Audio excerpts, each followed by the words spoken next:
Hey guys, today I'll be showing you how to make an easy camera stand that's literally out of rubber bands. And all it takes to do this is 2 rubber bands, so it's really simple and easy. And before we get into this, I would recommend that you guys would subscribe to my channel. And please check it out, we do awesome videos like this all the time. So let's get started. So as I said before, all you need is 2 rubber bands, and when it's done it'll look a little bit like this. Seriously, really simple. So I have 2 rubber bands here, and this is how you do the knot. So it's as simple as putting one rubber band in the other one, letting one hang freely, and then just focus on the one on the top here, and then you'll put your loop through like this, and then you're just going to pull it tight just like that.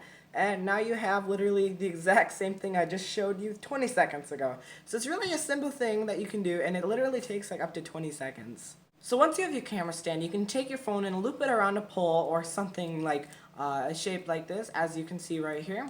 And then so now that's your camera stand, and the cool thing, you could wrap it around everything from your foot to a pole to like a stairwell to almost anything like outside, whether it's a lamppost or anything. So that's why I think this camera stand is really simple, really easy, and really awesome. So thank you guys so much for watching, and if you guys are new here, I would recommend you would subscribe. As I said, I do awesome videos like this all the time, and I'm Zachy42, and I will see you guys next time.